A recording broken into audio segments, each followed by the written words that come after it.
क्या हुआ? जब अयोध्या में प्रकट हुआ साक्षात पुष्पक विमान, राम मंदिर में काम कर रहे मजदूरों ने जब यह नज़ारा देखा तो सभी के पैरों तले जमीन खिसक गई।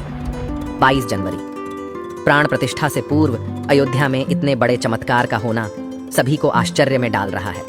कुछ लोगों ने इसके साक्षात दर्शन किए हैं, जिन्होंने अपनी आंखों देखी जो बताएं, उसे सुनकर आपकी भी रोंगटे खड़े हो जाएंगे। आगे बढ़ने से पहले अगर आप एक सच्चे सनातनी हैं, प्रभु श्री राम को अपना आराध्य मानते हैं, तो इस वीडियो को लाइक करके कमेंट बॉक्स में जय श्री राम जरूर लिखें। दोस्तों, 22 जनवरी 2024 को रामलला अयोध्या के नए भव्य मंदिर में विराजमान होंगे। इस शुभ कार्यक्रम के लिए पूरे देश में निमंत्रण बांटा जा रहा है। शहर से लेकर गांव तक घर घर अक्षत वितरण में बच्चों से लेकर बड़े तक सहयोग कर रहे हैं। यहाँ तक कि महिलाएं भी घर घर जाकर अक्षत और श्री राम की अयोध्या की फोटो वितरण कर रही हैं। अयोध्या में राम मंदिर में भगवान रामलल्ला की प्राण प्रतिष्ठा कार्यक्रम की तैयारियां तेजी से की जा रही हैं। इस कार्यक्रम को बेहद भव्य बनाने के लिए कोई कसर नहीं छोड़ी जा रही है। इस बीच राम मंदिर निर्माण का कार्य भी तेजी से किया जा रहा है। मंदिर निर्माण में जो लक्ष्य लिया गया था उसमें लगभग 80% कार्य हो चुका है। 70 खंभों पर मूर्तिकारी का काम चल रहा है। पिछले दिनों त्योहार की वजह से ये धीमा पड़ गया था, लेकिन अब वो भी तेज गति से पूरा हो जाएगा। निर्माण कार्य जल्द से जल्द पूरा करने के लिए सभी मजदूर रात दिन मेहनत कर रहे हैं। लेकिन 10 जनवरी की रात कुछ ऐसा चमत्कार हुआ जिसे देखकर सभी मजदूरों के होश उड़ गए। जब रात्रि के समय सब मजदूर अपना काम निपटाकर तंबू में सो रहे थे, उसी समय अचानक से उन्हें वहां कुछ हलचल महसूस हुई। सुरेश नाम के एक मजदूर ने जब तंबू से बाहर झांक कर देखा तो उसे राम मंदिर के परिसर कुछ अजीब सी पीली चमकती हुई चीज दिखाई दी। उसने अपने साथियों को जगाना चाहा, लेकिन कोई भी उसके साथ नहीं आया। जब हिम्मत करके सुरेश जब राम मंदिर परिसर में पहुंचा तो वहां का नजारा बहुत चौंकाने वाला था, क्योंकि वहां पर उसे एक बहुत ही दिव्य चमत्कारिक विमान दिखाई दिया, जिसका आकार मोर के समान था, जो दिखने में काफी सुंदर और तेज से परिपूर्ण था, जो कि राम मंदिर परिसर में पिछले क्षेत्र में उतर रहा था। लेकिन उस विमान को नियंत्रित कौन कर रहा था, ये समझ नहीं आ रहा था, क्योंकि उस विमान में इतना तेज था कि सामान्य आंखों से नहीं देखा जा सकता था। लेकिन समझ में कुछ ऐसा आ रहा था मानो स्वयं साक्षात भगवान राम पुष्पक विमान के माध्यम से अयोध्या में उतर रहे हों। सुरेश ने यह चमत्कार अपनी आंखों से देखा, लेकिन अचानक से ही वह बेहोश हो गया, क्योंकि वो उसके तेज को सहन नहीं कर पा रहा था। सुरेश जब सुबह उठा तो वो उसी स्थान पर मौजूद था और उसके साथ ही मंदिर निर्माण कार्य पूरा करने के लिए जा रहे थे। उसने सभी को रोककर रात्रि की सच्चाई बताई, लेकिन सभी उसकी हंसी उड़ा रहे थे।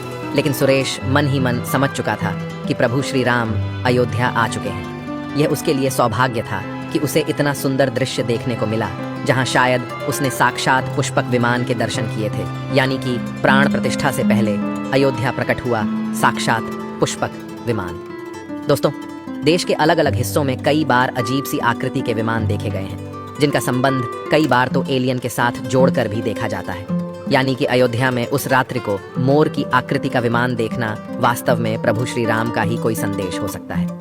लेकिन क्या यह विमान सचमुच में पुष्पक विमान है? इसकी आखिर क्या गारंटी है? इसे समझने के लिए हमें पुष्पक विमान के रहस्य को अच्छे से जानना पड़ेगा। आगे हमारे YouTube चैनल महादेव मिरेकल पर आपको पुष्पक विमान का रहस्य बताएंगे, जिसे समझकर आपको यकीन होगा कि अयोध्या में पुष्पक विमान का प्रकट होना कलयुग का सबसे बड़ा चमत्कार है। रामायण पुष्पक विमान का जिक्र है, जो पहले कुबेर के पास था। इसके बाद रावण ने उसे अपने सौतेले भाई कुबेर से लंका समेत बलपूर्वक हथिया लिया था। फिर रावण इसी के जरिए कहीं भी आता जाता था। रावण को हराने के बाद ये विमान श्री राम के पास आ गया। वो जीत हासिल करने के बाद इसी विमान के कहीं जगह होते हुए अयोध्या पहुंचे थे। रावण ने इसी के जरिए पंचवटी आश्रम से सीता का हरण किया था और उन्हें उस पर बिठाकर लंका ले गया था। कहा जाता है कि पुष्पक विमान आज के विमान की तरह था। पुष्पक विमान के जरिए रावण हवाई मार्ग से सफर किया करता था। रावण को मौत के घाट उतारने के बाद उसी विमान के जरिए प्रभु श्री राम, माता सीता और लक्ष्मण लंका से अयोध्या लौटे थे। रामायण में जिस तरह से पुष्पक विमान का जिक्र मिलता है, उससे तो यही लगता है कि ये आज के हवाई जहाज की तरह था, लेकिन तकनीक के मामले में मॉडर्न एरोप्लेन से कहीं आगे था। रामायण के सुंदरकांड के 7वें अध्याय में पुष्पक विमान के बारे में जानकारी मिलती है। पुष्पक विमान की आकृति मोर की तरह थी। ये अग्नि और वायु ऊर्जा से उड़ान भरता था। इसकी तकनीक इतनी उत्कृष्ट थी कि इसका आकार छोटा और बड़ा किया जा सकता था। कहा जाता है कि रावण अपनी पूरी सेना को साथ लेकर इस विमान से उड़ान भर सकता था। पुष्पक विमान अपने चालक की इच्छा के अनुसार गति पकड़ता था। ये मन की गति से उड़ान भर सकता था। विमान में बैठने के लिए कई आसन बने थे। पौराणिक कथाओं के मुताबिक युद्ध के बाद भगवान श्री राम ने विमान का पूजन कर ये दिव्य विमान वापस कुबेर को सौंप दिया। कुबेर ने पुष्पक विमान को भेंट स्वरूप प्रभु श्री राम को दे दिया, जिसके बाद इसी पुष्पक विमान से प्रभु श्री राम, माता सीता और लक्ष्मण अयोध्या पहुंचे। अब दोस्तों, कई हजारों सालों बाद एक बार फिर जब भव्य राम मंदिर का निर्माण हुआ है, तो प्रभु श्री राम अपने भाई लक्ष्मण और माँ का सीता के साथ एक बार फिर से अयोध्या धाम पहुंच रहे हैं, वह भी अपने इसी पुष्पक विमान पर, जिसका नज़ारा वहां के मजदूर अपनी आंखों से देख चुके हैं। रामायण के प्रसंग में कहा गया है कि जब माता सीता को हरण करके रावण ले जा रहा था, तो रास्ते में जटायु ने अपने चोंच से रावण को चोट पहुंचाई थी। उस समय रावण पुष्पक विमान में ही मौजूद था। इसके बाद रावण ने तलवार से जटायु को लहूलुहान कर दिया था। जटायु घायल होकर जमीन पर गिर गए। जब सीता को खोजते हुए राम पेड़, पौधे और पक्षियों से पूछते जा रहे थे, तो रास्ते में घायल जटायु से मुलाकात होती है। मरणासन्न पड़े जटायु ही राम को बताते हैं कि रावण सीता को हरण करके किस दिशा में गया है। लेकिन जब साक्षात प्रभु श्री राम पुष्पक विमान में अयोध्या आ चुके हैं, तो भला उनके परम भक्त जटायु कैसे पीछे रह सकते हैं। अयोध्या में रामलला की प्राण प्रतिष्ठा से पहले जनपद की सीमा में गिद्धों का झुंड दिखाई दिया है। स्थानीय लोग इसे गिद्धराज जटायु से जोड़कर देख रहे हैं। वे इसे शुभ संकेत भी मान रहे हैं।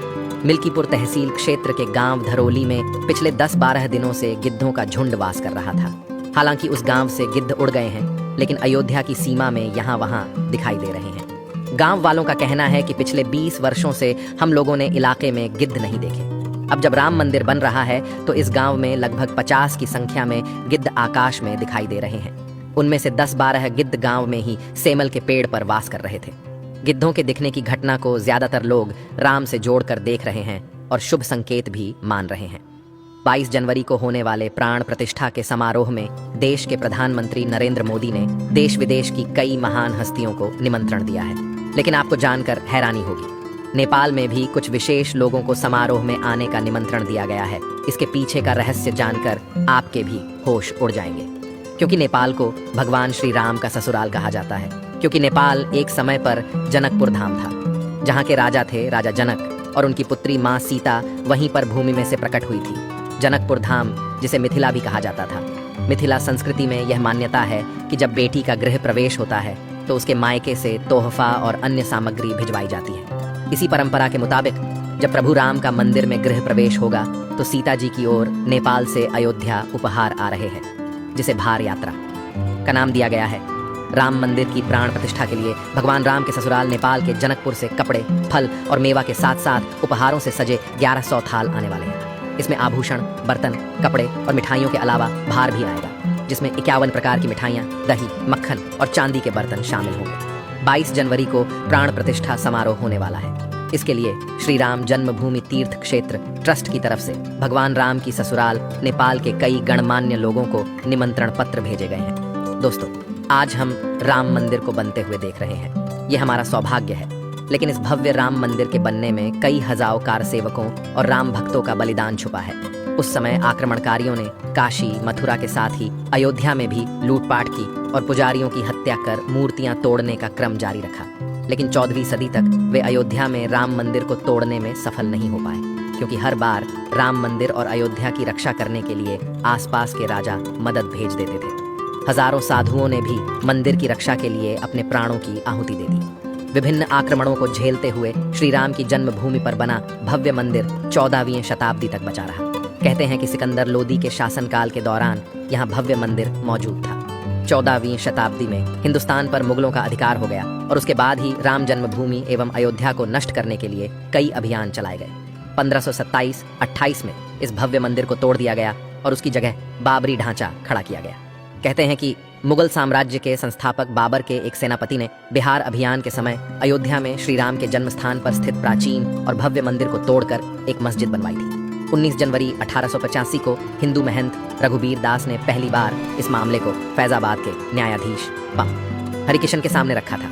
इस मामले में कहा गया था कि मस्जिद की जगह पर मंदिर बनवाना चाहिए, क्योंकि वह स्थान प्रभु श्री राम का जन्म स्थान है। वर्ष 1947 में भारत सरकार ने मुसलमानों को विवादित स्थल से दूर रहने के आदेश दिए और मस्जिद के मुख्य द्वार पर ताला लगा दिया गया, जबकि हिंदू श्रद्धालुओं को एक अलग जगह से प्रवेश दिया जाता रहा। लेकिन सन 1979 में एक ऐसा चमत्कार हुआ जिसे देखकर मुसलमानों की भी आंखें खुल गईं। यह रामलला का बहुत बड़ा चमत्कार था कि मस्जिद के अंदर से अचानक ही रामलला की मूर्ति प्रकट हो गई। कुछ कट्टरपंथियों का कहना था कि कुछ हिंदू दलों ने रात्रि के समय चुपके से यहाँ पर मूर्तियां रखी हैं।